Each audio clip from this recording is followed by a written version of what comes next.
আমরা অর্গান ফেলিওরের কথাটির সঙ্গে অনেকেই পরিচিত। আর যখনই আমরা শুনি যে কোনো মানুষের অর্গান ফেলিওর হয়েছে, তার মানে আমরা ধরে নিই সে মানুষটি মৃত্যুর দিকে এগিয়ে চলেছেন। কিন্তু বর্তমান চিকিৎসা ব্যবস্থায় যে কোনো ধরনের অর্গান ফেলিওর খুব সহজেই ট্রিটমেন্ট করে সারিয়ে তোলা যায়। আজ এই বিষয় নিয়ে আমাদের সঙ্গে আলোচনা করছেন মণিপাল হসপিটাল ঢাকুরিয়ার critical care senior consultant doctor Shashwati Sinha.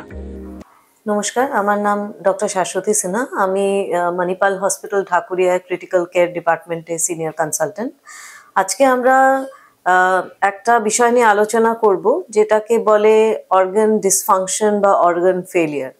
আমরা সবসময় যেরকম পেশেন্টের বাড়ির লোকদেরকে যখন আমরা বলি যে ওনার একটা হার্ট ফেলিয়ার আছে, মানে তখনই ওনাদের একটা এমন ভয় মনের মধ্যে চলে আসে যে অর্গান ফেলিয়ার মানে তাহলে কি আর এখান থেকে ফেরার কোনো উপায় নেই।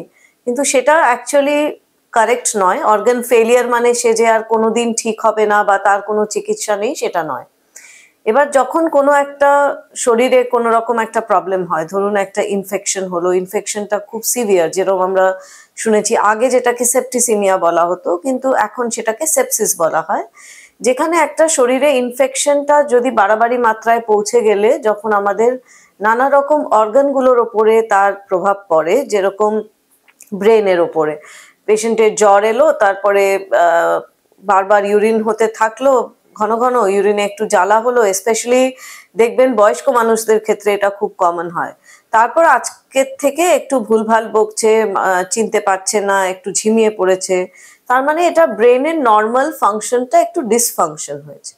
সিমিলারলি যেরকম নর্মালি দেখলে শ্বাসকষ্ট হয় না, কিন্তু এই ইনফেকশন হলে একটু হাঁপাচ্ছে, মানে ব্রিদিং এর রেটটা বেড়ে যাচ্ছে, বা একটুখানি প্রেশারটা যেটা নর্মালি 140 ব্লাড প্রেশার থাকে 110 হচ্ছে, মানে সেটাতে একটা হার্টের ফাংশনটা একটু কমজোর হলো।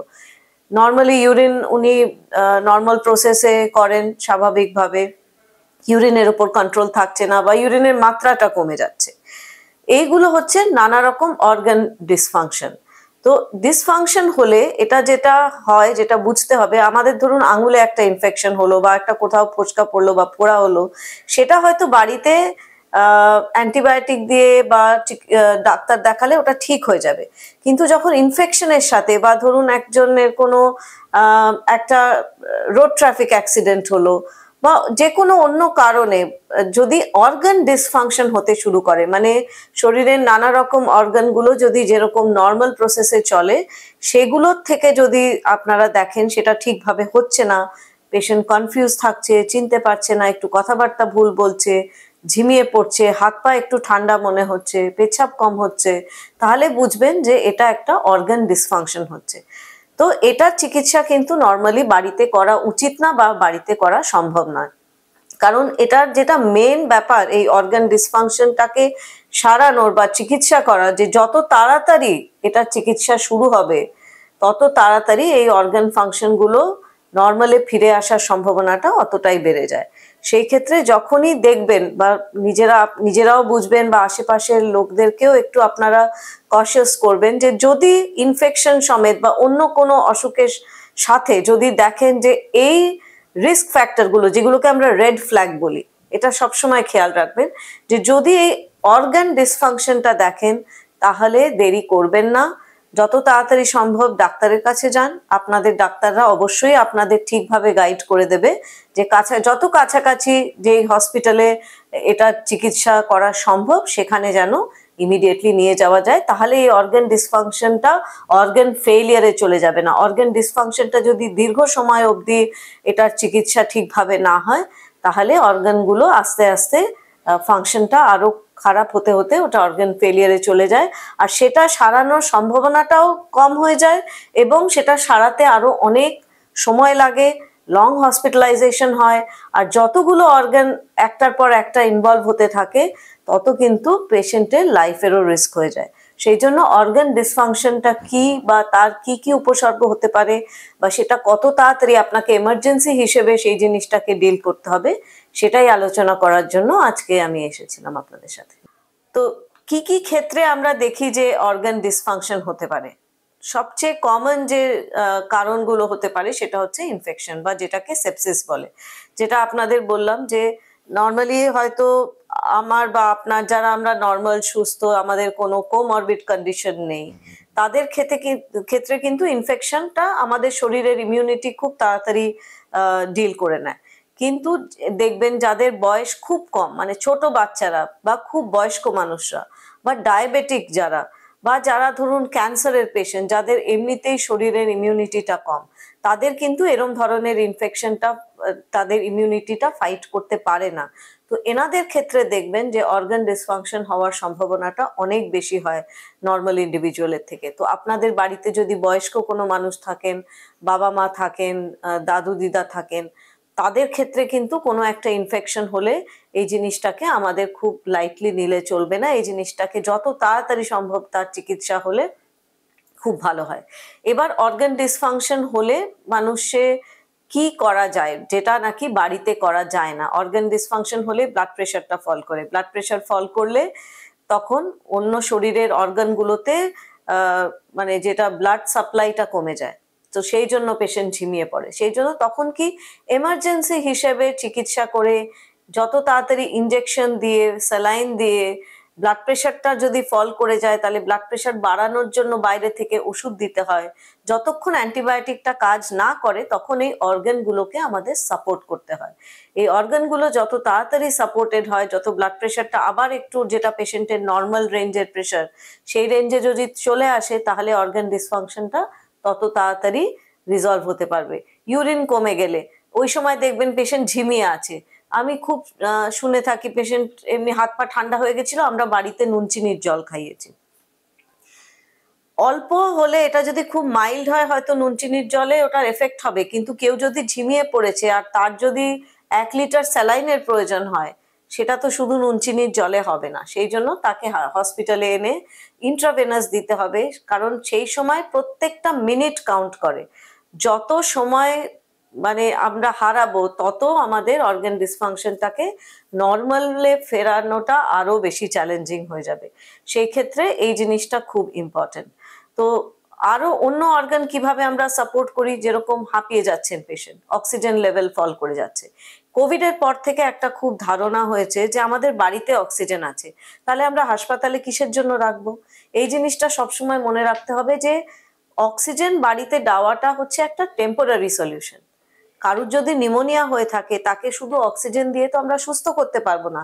নিউমোনিয়া যে জীবাণু দিয়ে হয়েছে, সেই জীবাণুটার চিকিৎসা যতক্ষণ না হবে, আমরা বাড়িতে যতই অক্সিজেন দিই না কেন, আমরা হয়তো আর একটু বেশি ক্ষতি করে দেব পেশেন্টকে, আরো বেশি। হয়তো 2 দিন বাদে যখন নিউমোনিয়াটা আরো সিভিয়ার পর্যায়ে চলে গেছে, তখন আমরা হাসপাতালে নিয়ে আসলে তখন চিকিৎসা করাটাও আরো বেশি ডিফিকাল্ট হয়ে যায়। সিমিলারলি দেখবেন কারুর কিডনি ডিসফাংশন হচ্ছে, হয়তো স্যালাইন দিয়ে সেটা ভালো হয়ে গেল বা অ্যান্টিবায়োটিক দিয়ে সেটা রিভার্স হয়ে গেল। কখনো কখনো যদি পেশেন্ট অনেক দেরিতে আসে, তাহলে হয়তো ইউরিন আর হচ্ছেই না, তখন এই অর্গান ডিসফাংশনটাকে কিডনি ডিসফাংশন বলে বা অ্যাকিউট কিডনি ইনজুরি বলে, বা আপনি শুনবেন রিনাল ফেলিয়ার বলে। এক এক জায়গায় এক এক রকম, কিন্তু এই জিনিসগুলো অনেক সময় কিন্তু চিকিৎসা করলে রিভার্সিবল হয়। সেই ক্ষেত্রে ডায়ালিসিস দিয়ে হয়তো সাময়িকভাবে পেশেন্টের কিডনিটা সাপোর্ট করলে, আবার ইনফেকশন সেরে গেলে আবার ওই অর্গান সাপোর্টটা আমরা সরিয়ে নিতে পারবো। সিমিলারলি ভেন্টিলেশন একটা বিশাল ভয়ের ব্যাপার। মানুষের সবসময় ধারণা ভেন্টিলেশনে চলে গেলে এই পেশেন্ট বোধহয় আর ফিরে আসবে না। কিন্তু যখন পেশেন্টের নিজের লাংসটা, যেটা অক্সিজেন নেওয়া বা কার্বন ডাই অক্সাইড শরীর থেকে বার করা, সেটা করার ক্ষমতা যখন হারিয়ে ফেলে, শুধু অক্সিজেনে হচ্ছে না, তখন সেই ক্ষেত্রে হয়তো কিছুদিনের জন্য পেশেন্টকে ভেন্টিলেশনের সাপোর্টটা দিলে, অ্যান্টিবায়োটিক দিলে, পেশেন্টের নিউমোনিয়াটা আস্তে আস্তে সেরে গেলে তখন পেশেন্টের নিজের লাংসটা আবার নর্মাল কাজ করার মতো পরিস্থিতিতে চলে আসবে। সেই সময় এই অর্গান সাপোর্টগুলো আস্তে আস্তে সরিয়ে নেওয়া যায়।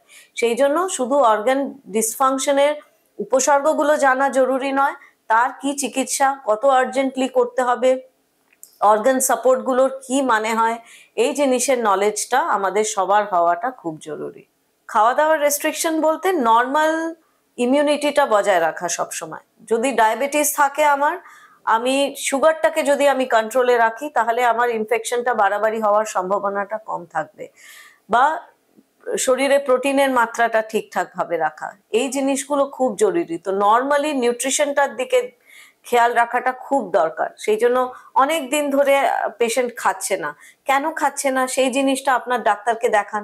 কারণ এইরকম যদি ম্যালনিউট্রিশন পেশেন্টের একটা ইনফেকশন হয় তাহলে কিন্তু তার অর্গান ফাংশনটা আরো বেশি খুব তাড়াতাড়ি প্রোগ্রেস করে যায়।